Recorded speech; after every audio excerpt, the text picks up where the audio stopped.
The great chamber of the Galactic Council had existed for 12,000 years. Its walls were made from the heart of a dead star, and they glowed with a soft blue light that never faded. 947 species had seats in this chamber. Some were made of light, some were made of stone. Some were so strange that human eyes could not understand what they were looking at. Today, every seat was filled. Today, they would judge humanity. High Arbiter Zolthkon stood at the center of the chamber. He was an insectoid creature, tall and thin, with 6 arms and eyes that reflected the light of distant galaxies. He had ruled the council for 300 years. He had seen species rise and fall. He had never seen one refuse to obey until now. Lisa Howard stood alone on the small platform reserved for those being judged. She was 53 years old, with gray hair and tired eyes. She wore a simple black suit. She carried no weapons. She had no guards. She was one human woman standing before the rulers of the galaxy. She did not look afraid. Zolthkon raised 4 of his arms. The chamber fell silent. When he spoke, his voice was translated into 1,000 languages at once. Humanity stands accused of crimes against galactic order, he said. You have colonized 17 worlds without permission. You have built weapons on civilian ships. You have created your own faster-than-light technology instead of buying it from the Valruni Collective as required by law. Lisa Howard said nothing. She simply listened. You have refused to share your population data with the Census Bureau. You have rejected the cultural harmonization programs that all species must accept. You have ignored the genetic cataloging requirements. Zolthkon leaned forward, his many eyes focusing on the small human woman. And when the council asked you to explain these violations, you said one word. You said no? A murmur ran through the chamber. Several species had never heard that word spoken to the council before. We have been patient with your species, Zolthkon continued. You are young. You have only traveled the stars for 200 years. We thought you needed time to understand how things work in our galaxy. He straightened to his full height, towering above everyone in the chamber. That time is over. You have 90 of your Earth days to comply with all council directives. You will open your worlds to inspection. You will surrender your independent technology. You will accept integration into galactic civilization on our terms. His voice grew cold. If you refuse, the enforcement fleet will come to your space. 800,000 warships. We have conquered 946 species with this fleet. We have never lost. Your 2,000 ships will not stop us. Your 17 worlds will burn. Your species will either submit or cease to exist. The chamber was completely silent. Every eye, every sensor, every form of perception was focused on the human woman. Lisa Howard looked up at the High Arbiter. Her expression had not changed. If anything, she looked slightly bored. I understand, she said. Her voice was calm and quiet. I will tell my government what you have said. That was all. No begging. No arguing. No tears or anger or fear. Zolthkon had expected something more. Every species reacted to the ultimatum. Some cried, some threatened, some tried to negotiate. The humans had been known for their emotions. He had prepared for an outburst. Instead, Lisa Howard simply turned and walked toward the exit. Ambassador Howard Zolthkon called out, Do you have nothing else to say? Lisa stopped. She looked back over her shoulder. She said, I think we understand each other perfectly. Then she left. The doors closed behind her with a soft sound in the chamber. The representatives of 947 species looked at each other in confusion. This was not how it was supposed to go. Far away, in orbit above Earth. Admiral Christopher Grant read the report of what had happened at the council. He was 60 years old, with white hair and a face marked by decades of service. He had fought in 3 wars. He had lost friends. He had made hard choices. He had never faced anything like this. His office was small and simple. Through the window, he could see the shipyards of Luna, where humanity's fleet waited in neat rows. 2,000 ships. Everything humanity had built in 2 centuries of space travel, against 800,000 commander. Patricia Lawson stood at attention near the door. She was his aide, a young woman with sharp eyes and a quick mind. She waited for him to speak. 90 days, Christopher said finally. He set down his datapad. They gave us 90 days to become their slaves. Sir, the Joint Chiefs want your assessment of the situation. Christopher almost laughed. His assessment? What was there to assess? The math was simple. The Council had 400 ships for every one of theirs. Their technology was better. Their experience was greater. By any reasonable calculation. Humanity was already dead. But Christopher Grant had never been very good at reasonable calculations. Tell the Joint Chiefs I need access to everything we have on the Council's military, he said. Every battle they have fought. Every tactic they have used. Every victory they have won. Patricia nodded. Yes, sir. What are you looking for? Christopher turned to look out the window at the stars. I am looking for their weaknesses, he said. Every enemy has one. Every undefeated army has a blind spot. Something they have never faced. Something they do not know how to fight. He was quiet for a moment. The Council has ruled this galaxy for thousands of years. They have crushed every species that opposed them. They have never failed. He turned back to Patricia. That is their weakness. Patricia frowned. Sir, they have forgotten what it means to fight someone who will not surrender. They have forgotten what desperation looks like. They expect us to do what every other species has done. They expect us to see their fleet and give up. Christopher Grant smiled, and there was something cold in that smile. They are wrong. On the transport ship carrying her home, Lisa Howard sat alone in her cabin. She had taken off her formal suit and changed into simple clothes. She was tired. She was old. She had just condemned her species to war with an enemy they could not defeat. And yet, she felt strangely calm. Her personal communicator buzzed. She looked at the screen. It was a message from Earth, from the President himself. Ambassador Howard, we have received your report. The Council's terms are unacceptable. We will not surrender our freedom. We will not become slaves. Prepare for what comes next. Lisa read the message twice. Then she deleted it. She walked to the small window of her cabin and looked out at the stars. Somewhere out there, an army of 800,000 ships was preparing to destroy everything she had ever known. Let them come, she thought. Let them learn what it means to threaten humanity. She did not know if they could win. She did not know if they would survive. But she knew one thing with absolute certainty. They would not kneel 40-7. Days remained before the Council's deadline, deep beneath the Rocky Mountains. In a place that did not exist on any map, the brightest minds in human history worked without rest. They slept in shifts, ate at their desks, and never saw the sun. They had one job: find a way to fight an enemy that could not be beaten. Dr. Samuel Price led the team that studied Council tactics. He was a small man with thick glasses and messy hair. He had not slept more than 3 hours a night since the ultimatum arrived. Coffee cups covered his desk like fallen soldiers. Today, he stood before a room full of generals and admirals. Behind him, holographic displays showed Council fleet formations, battle records, and tactical analyses going back 6,000 years. The Council's military doctrine has not changed in millennia, Samuel explained. His voice was hoarse from too much talking and not enough sleep. They use the same formations, the same strategies, the same approach to every conflict. General Maria Vance sat in the front row. She was a small woman with short gray hair and eyes that seemed to see through walls. She had commanded troops in 4 different wars. She had never lost a battle. Tell us something useful, she said. Samuel nodded. Their strategy is simple. They arrive with overwhelming force. They destroy any ship that resists. They accept the surrender of everyone else.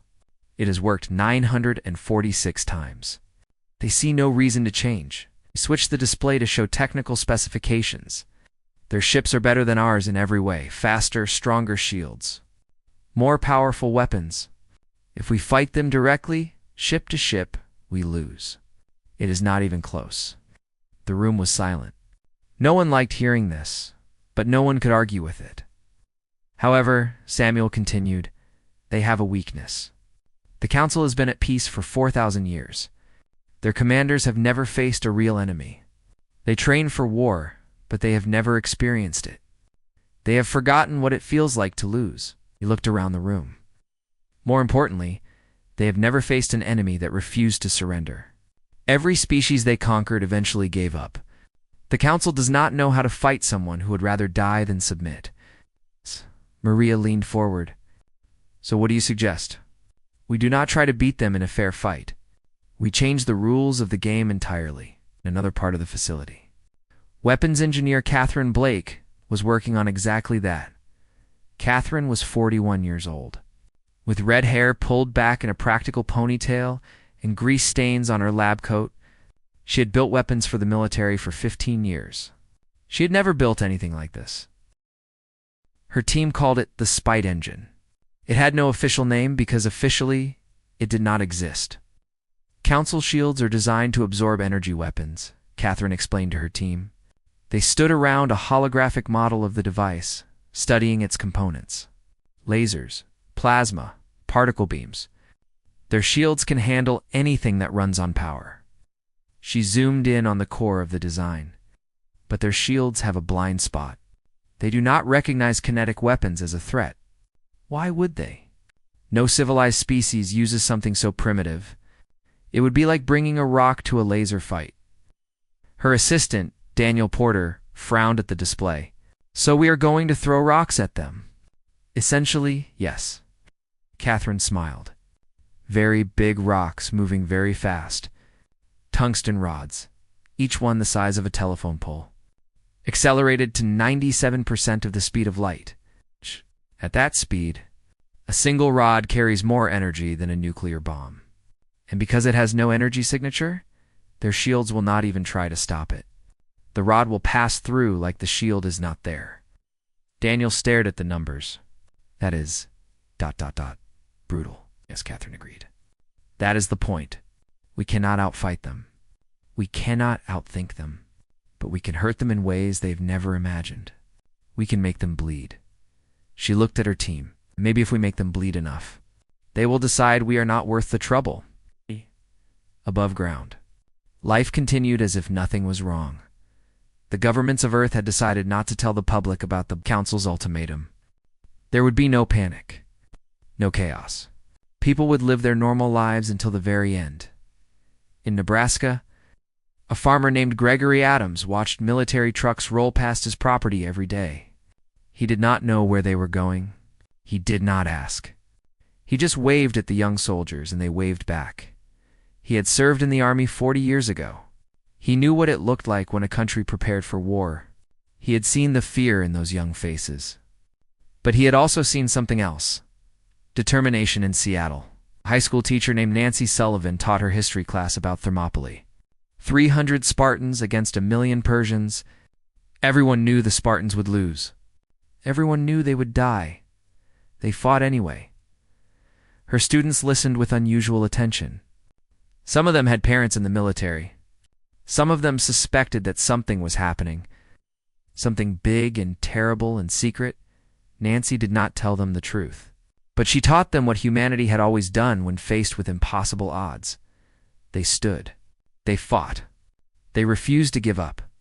In Houston, an old man named William Carter sat on his porch and watched the sky. He was 87 years old. He had walked on Mars when he was young. He had seen things that would have seemed like magic to his grandparents. Now, somewhere up there, the army was coming to destroy everything he loved. His granddaughter came out and sat beside him. She was 20 years old, a cadet in the Space Force. She would be on one of those ships when the Council arrived. "Grandpa," she said, "are you scared?" William thought about the question for a long time. "No," he said finally. "I have lived a good life. I have seen humanity do impossible things. Walk on other worlds. Build cities in space. Reach for the stars." He took her hand. "Whatever happens next, I know one thing. We will not go quietly. We will not beg for mercy. We will show them who we are." His granddaughter squeezed his hand. "Humanity," she said quietly. William nodded. Humanity. Back in the underground facility, Admiral Christopher Grant reviewed the final preparations. The spite engines were being moved into position throughout the solar system.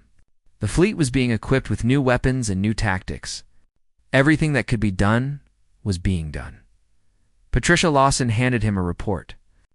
"Sir, intelligence says the Council fleet will enter our space in 15 days? Christopher nodded. He had known this was coming. "Are we ready?" Patricia asked. Christopher looked at the tactical display. 2,000 ships against 800,000. New weapons that had never been tested in real combat. Tactics based on theory and hope. No, he said honestly. "We are not ready. But we will fight anyway." He turned to face his aide. "That is what being human means. We face impossible odds, and we fight anyway. Not because we think we will win, but because surrender is not in our nature." Prisha nodded slowly. "Then let them come," she said. "Yes," Christopher agreed. "Let them come. And let them learn what happens when they threaten humanity." Outside, the stars continued to shine, cold and bright and indifferent to the small creatures preparing to fight for their survival. Somewhere in that vast darkness, 800,000 ships were moving closer. The countdown had begun. 15 days remained before the deadline. But the Council had decided not to wait. The enforcement fleet emerged from hyperspace at the edge of human territory. 800,000 ships, spreading across millions of kilometers of empty space. They came in perfect formation, ranged in geometric patterns that had remained unchanged for 6,000 years. From a distance, the fleet looked like a wall of stars. A wave of metal and energy that had rolled over 946 civilizations. Nothing in the known universe had ever stopped it. Fleet Commander Urathful stood on the bridge of his flagship, a massive vessel called the Eternal Truth. He was a silicant, a being made of living crystal. His body shifted and changed color with his moods. Right now, he glowed a calm, confident blue. Through the main view screen, you could see the tiny solar system that belonged to the humans. One yellow star, a handful of rocky planets, the homeworld of a species that had dared to say no to the Galactic Council. "Report," he said. His voice sounded like glass wind chimes in a gentle breeze. "Sensors detect approximately 2,000 human vessels," his second-in-command reported. "They appear to be gathered near the fourth planet, using its moon as cover." "Hiding," Yorthval said. His crystals flickered with amusement. "How predictable. Young species always think they can hide from the inevitable. Shall I signal them to surrender?" "No." Yorthfell turned away from the view screen. "We gave them 90 days. They chose defiance. Now they will face the consequences. Order the fleet to advance." Standard subjugation protocol. The order went out across 800,000 ships. Engines powered up. Weapons charged. The wall of vessels began to move forward, slowly and steadily, like a tide coming in. Yorthfell felt no excitement. This was not a battle. It was simply a task to be completed. The humans would resist for a few hours, perhaps a few days. Then they would surrender or die. It did not matter which. The outcome was never in doubt. He had done this 17 times before. It was always the same, far away, behind the moon of Mars. The human fleet waited in darkness. Admiral Christopher Grant sat in the command chair of the flagship Defiance. Around him, officers monitored their stations in tense silence. Everyone knew what was coming. Everyone knew the odds. No one suggested surrender. "The Council fleet is advancing," Patricia Lawson reported. "They are maintaining standard formation. No scouts, no probes. They are coming straight at us." Christopher nodded. This was what Samuel Price had predicted. The Council was arrogant. They had won too many times. They did not believe anyone could hurt them. They were about to learn otherwise. "Signal all ships," Christopher said. "Hold position until my command. Do not fire. Do not move. Let them come to us." The order went out, and the human fleet waited. 2,000 ships, crewed by men and women who knew they were outnumbered 400 to 1. Who knew that by every reasonable measure, they should already be dead. They waited anyway. On the destroyer, Indomitable. Captain Joseph King watched the tactical display as the Council fleet moved closer. He was 34 years old. His wife was pregnant back on Earth. He had promised her he would come home. He intended to keep that promise. His first officer, Lieutenant Carmen Santos, stood beside him.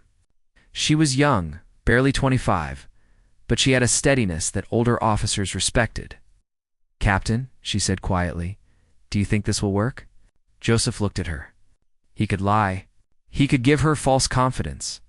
But she deserved better than that. "I do not know," he admitted. "No one has ever tried anything like this. It might work. It might fail completely. All I know is that we have to try." Carmen nodded slowly. "Then we try, yes." Joseph turned back to the display. "We try." The Council fleet crossed an invisible line in space. They did not know it, but they had just entered the kill zone in the asteroid belt. Hidden among billions of rocks, 300 Spite engines powered up. They were small, each one about the size of a shipping container. They had no crew. They were controlled remotely from the Defiance. Catherine Blake had designed them to be simple and brutal. Each one held 50 tungsten rods, already loaded and ready to fire. At her signal, they would unleash 15,000 projectiles, moving at nearly the speed of light. The Council had no idea they were there. On the Defiance, Christopher Grant watched the enemy fleet advance. They were beautiful in their way. Hundreds of different ship designs from hundreds of different species, all moving in perfect harmony. A demonstration of what the galaxy could achieve when it worked together. Too bad they used that power to enslave others. "Sir," the weapons officer reported, "the Council fleet is in optimal range." Christopher took a deep breath. This was it. "The moment that would decide everything," signaled Dr. Blake, he said. "Fire the Spite engines." 300 weapons, scattered across millions of kilometers of space, received the command simultaneously. Electromagnetic rails powered up. Targeting systems locked on. And then, in perfect synchronization, they fired. 15,000 tungsten rods erupted from hiding. They accelerated to 97% of light speed in less than a second. They had no energy signature. They made no sound. They were invisible until the moment of impact. They struck the Council fleet like the fist of an angry god. On the eternal truth, Uruthval did not understand what was happening. One moment, his fleet was advancing normally. The next ships were simply disappearing. "What is this?" he demanded. "What are they shooting at us?" "Unknown, Commander?" The sensor officer's voice carried something Uruthval had never heard before. Panic. "The projectiles have no energy signature. Our shields are not stopping them."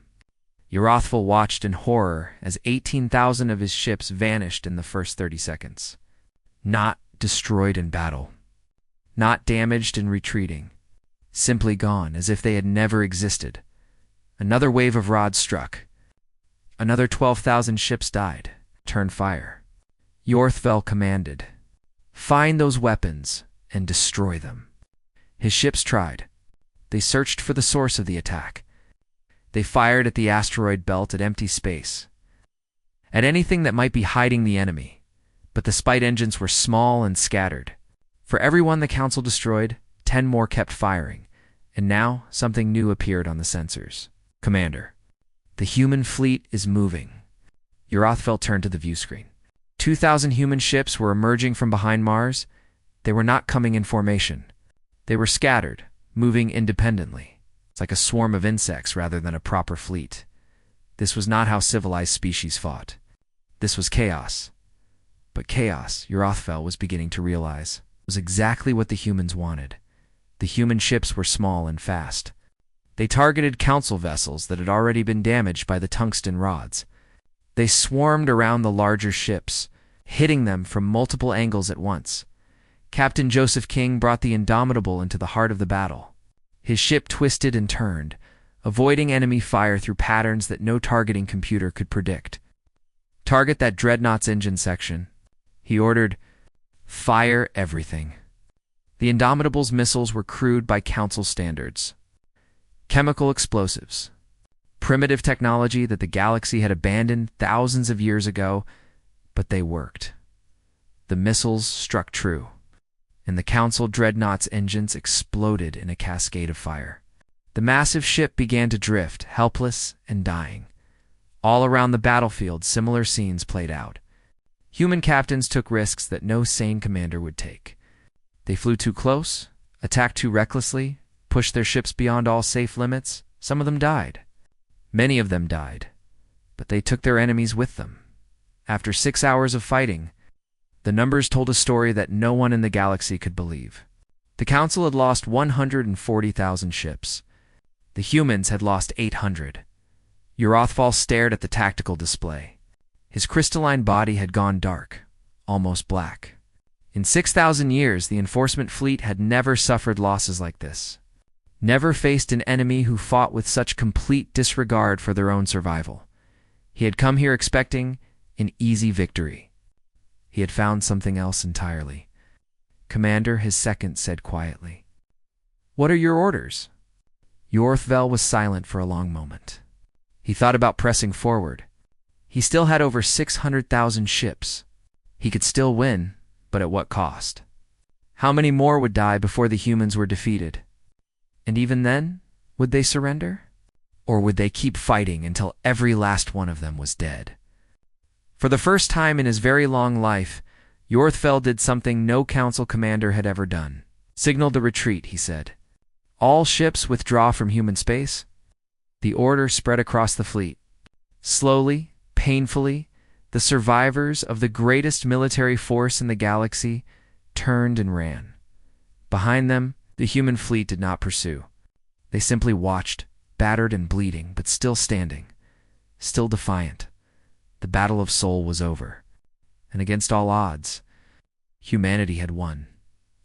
The Council fleet limped home in silence. Ships that had been proud and gleaming now bore the scars of battle. Holes punched through holes.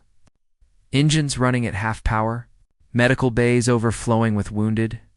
In 6,000 years of enforcement actions, no fleet had ever returned in such condition. Commander Yorothval stood alone in his quarters, staring out at the stars. His crystalline body had lost its luster. He looked old in a way that silicants rarely looked old. He had sent his report to the Council. Every detail of the battle, every loss, every failure. He had not tried to hide anything or make excuses. The truth was clear enough. The humans had beaten them, not completely, not forever. The Council still had hundreds of thousands of ships. They could build more. They could return with an even larger force and crush humanity once and for all. But at what cost? How many more would die? And even if they won, what then? Would the humans ever truly submit? Or would they keep fighting generation after generation until one side or the other was completely destroyed? Yorothval had conquered 17 species in his career. Some had fought back.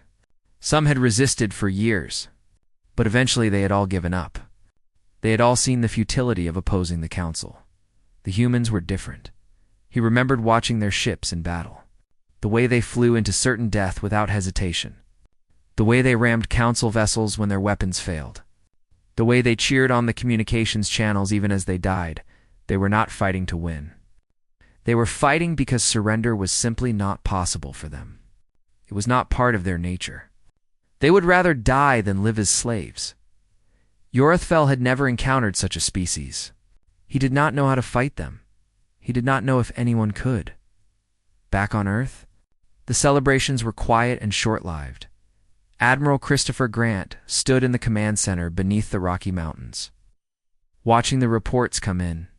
800 ships destroyed, 12,000 sailors dead, families torn apart, communities shattered. It was a victory, but it did not feel like one. Patricia Lawson brought him a cup of coffee. He took it without looking at her. "Sir," she said gently, "you should rest. You have been awake for 3 days." Later, Christopher said, "There is still too much to do. The Council has retreated. We won." Christopher finally looked at her. His eyes were red with exhaustion. "We survived," he corrected. "That is not the same as winning. They still have 600,000 ships. They will be back. Then we will fight them again. Yes. Christopher set down the coffee cup. We will. And again after that. And again after that. Until one side or the other cannot fight anymore. He walked to the main display, which showed the current state of human space. Their 17 colonies. Their shipyards. Their defenses, so small, so fragile. Start rebuilding the fleet, he ordered. Double our spite engine production. Accelerate all weapons research. We have bought ourselves time. We need to use it wisely. Patricia nodded. Yes, sir. And what about the council? Should we send them a message? Christopher was quiet for a moment. Yes, he said finally. We should. Across human space, people were trying to understand what had happened. The governments could no longer keep the secret. Too many ships had been lost. Too many families had received notifications that their loved ones were gone. The truth came out in pieces, and then all at once, humanity had been threatened by an empire of 1,000 species. Humanity had fought back. Humanity had won. In Nebraska, Gregory Adams stood in his field and listened to the news on his old radio. He thought about the military trucks that had rolled past his farm. He thought about the young soldiers who had waved at him. Some of them were dead now. They had died fighting for everyone back home. For him, for his farm, for the simple right to exist. He took off his hat and stood in silence for a long time, in Seattle. Nancy Sullivan told her students the truth. She showed them the footage of the battle that had been released to the public. Ships exploding, people dying, a desperate fight against impossible odds. The students watched in silence. Some of them cried, some of them cheered. Some just sat there trying to process what they were seeing. This is who we are, Nancy told them. This is what humanity does when someone threatens our freedom. We do not beg. We do not kneel. We fight. One student raised his hand. But so many people died. Was it worth it? Nancy thought about the question for a long time. I cannot answer that, she said finally. Each of us has to decide for ourselves. But I can tell you this. Those people who died, they knew what they were fighting for. They chose to stand up instead of give in. They believe that some things are worth dying for. She looked at her students. Freedom, family, the right to live your life the way you choose, the right to say no to anyone who tries to make you a slave. She paused. Are those things worth dying for? I think they are. But you have to decide that for yourself. In Houston, William Carter sat on his porch with his granddaughter beside him. She had survived the battle. Her ship had been damaged, but she had made it home. They did not talk about what she had seen. They did not need to. The look in her eyes said enough. Grandpa, she said quietly, I was so scared. I thought I was going to die. But you did not run, William said. No, I did not run. He put his arm around her. That is all that matters. Being brave does not mean you are not scared. It means you are scared, and you do the right thing anyway. She leaned against him. Do you think they will come back? Yes, William said honestly. I think they will. Maybe not soon, but eventually, and when they do, William looked up at the stars. We will be ready. We will fight again, and we will keep fighting until they understand that we will never surrender. His granddaughter nodded slowly. Humanity, she said. Humanity. William agreed. Deep in space, the Council fleet continued its long journey home. In the medical bay of the Eternal Truth, thousands of wounded soldiers recovered from their injuries. They came from dozens of different species. They all shared the same look of shock. They had been told the humans would be easy to defeat. They had been told the battle would last a few hours at most. They had been told that primitive species always surrendered when faced with overwhelming force. They had been lied to. A young Velrani soldier named Cathari lay in her bed, staring at the ceiling. She had lost her arm in the battle. A human missile had destroyed her gun station, and she had barely survived. She kept thinking about the human pilot who had attacked her ship. She had seen his face on the screen just before impact. He had been smiling, not laughing, not gloating. Just smiling, calm and peaceful, As he flew his ship into certain death, she did not understand it. She could not understand it. Who smiled at death? Who flew willingly into destruction? What kind of species were these humans? The question haunted her. It would haunt her for the rest of her life. Commander Yorthful composed his final report for the Council. He wrote about tactics and strategy. He wrote about the primitive weapons that had torn through their shields. He wrote about the human ships that fought without regard for their own survival. But at the end, he wrote something else. Something that he knew would anger the Council. Something that needed to be said anyway. I have fought 17 species, he wrote. I have conquered worlds and broken empires. I have never encountered anything like humanity. They are not stronger than us. They are not smarter than us. Their technology is inferior in every way, and yet they beat us. They beat us because they were willing to die rather than submit. We can send another fleet. We can send 100 fleets. We might eventually destroy them, but we will never conquer them. We will never make them kneel. They would rather burn their own worlds than live under our rule. My recommendation to the Council is simple. Leave them alone. Trade with them if we can. Talk to them if we must. But do not threaten them again. Yes. If we do, they will make us pay for every inch of space we take. They will make us bleed for every world we conquer. And in the end, we might win the war, but lose something far more important. He paused, searching for the right words. We might lose our belief that the Council cannot be defeated. And once that belief is gone, other species might start to wonder. They might start to ask questions. They might start to resist. The humans have shown the galaxy that it is possible to say no. That is more dangerous than any weapon they could build. He signed the report and sent it on its way. Then he returned to staring at the stars. Wondering what would happen next, the Galactic Council assembled for an emergency session. The crystalline chamber, which usually hummed with the sounds of 1,000 species, was silent as a tomb. High Arbiter Zolthkon stood at the center, reading Commander Yorthfel's report for the 3rd time. His insectoid face showed no expression, but those who knew him could see the tension in his movements, the stiffness of his limbs, the way his eyes kept moving without settling on anything. 947 species had representatives in this chamber. For 12,000 years, they had worked together to build a galactic civilization. They had maintained peace. They had enforced order. They had believed with absolute certainty their way was right and that no one could stand against them. Now, for the first time, they were afraid. The report is accurate, Zolthkon announced. The enforcement fleet suffered 140,000 casualties. Commander Yorthfel has withdrawn from human space. A murmur ran through the chamber. Some species had already heard the news. Others were learning it for the first time. All of them were struggling to process what it meant. This is unacceptable, declared Ambassador Treshkai of the Valrani Collective. She was a tall, graceful being with silver skin and 4 arms. Her species had supplied most of the technology for the Council's fleet. We must send another fleet immediately. A larger one.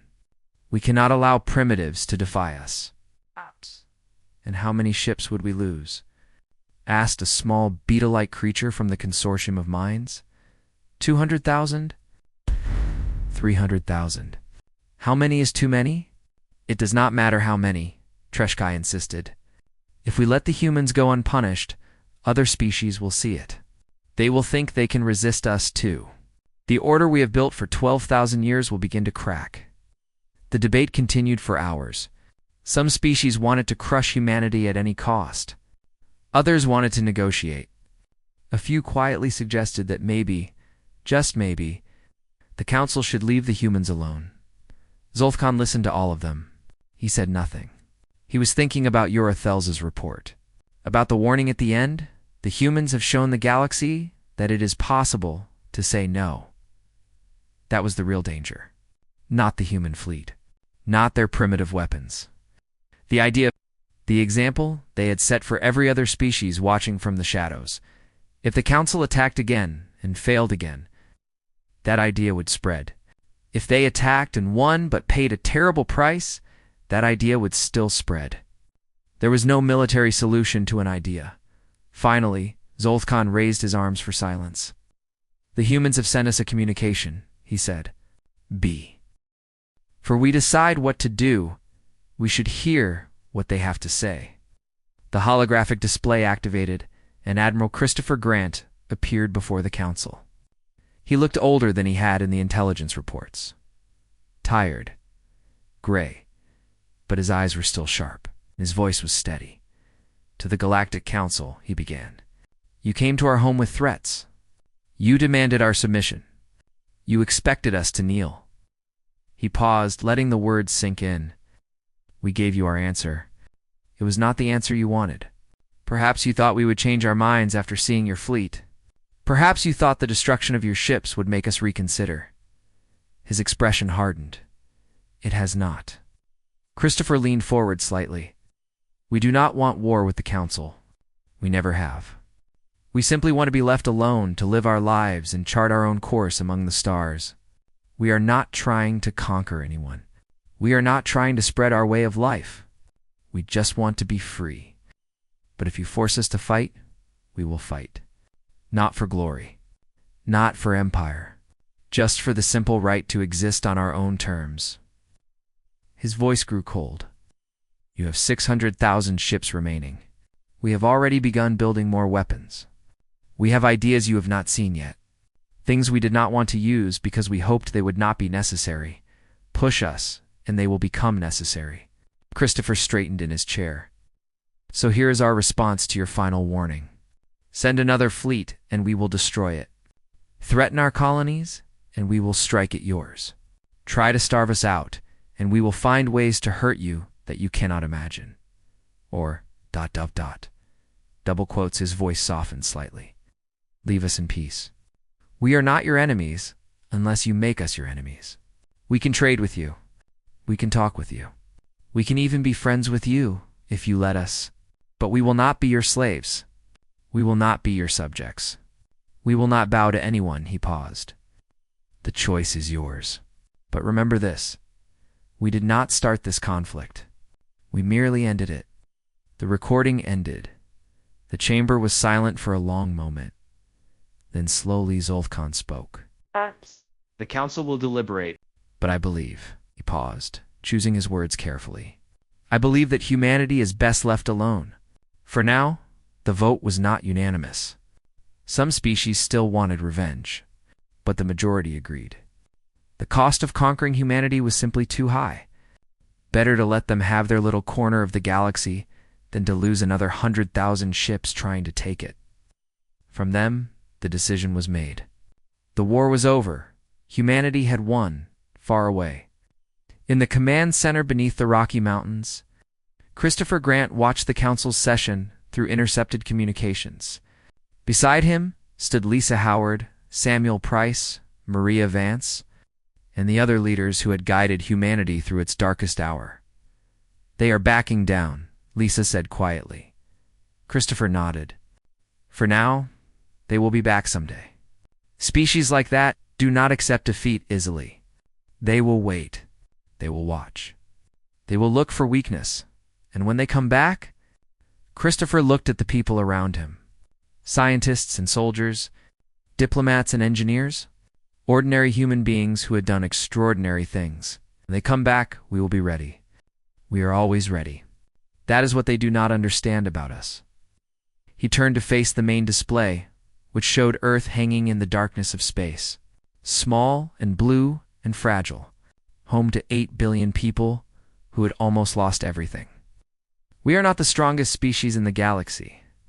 We are not the smartest or the most advanced. But we have something they do not have.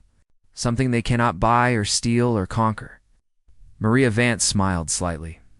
"What is that?" "Stubbornness," Christopher said. "Pure, unreasonable, unbreakable stubbornness.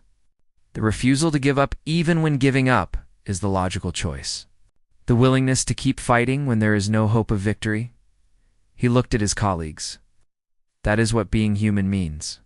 We face impossible odds and we fight anyway. We stare into the darkness and we do not blink. We stand alone against the universe and we dare it to do its worst." He turned back to the stars. Today, the universe did its worst, and we are still here. Outside the facility, the sun was rising over the mountains. People across Earth were waking up to a new day. They would go to work, raise their children, live their lives. Most of them would never fully understand how close they had come to losing everything. But in quiet moments, they would look up at the stars and remember. They would remember that, somewhere out there, an empire of 1,000 species had tried to make them kneel, and they had refused. On the porch in Houston, William Carter watched the sunrise with his granddaughter beside him. She had survived. They had all survived. "Grandpa," she said, "what happens now?" William thought about the question, about everything humanity had been through, about everything that still lay ahead. "Now we live," he said simply. "We rebuild. We grow stronger. We reach for the stars, just like we always have. And if anyone ever tries to threaten us again, ... he smiled. We show them what humanity's made of." His granddaughter leaned against him, and together they watched the sun climb higher into the sky. A new day, a new beginning. The galaxy would never forget what had happened here. The small species that had said no, the primitive technology that had torn through ancient shields, the desperate courage that had turned the tide of battle, humanity, had sent a message that would echo across the stars. For generations, we will not kneel. We will not surrender. We are humanity, and we are just getting started.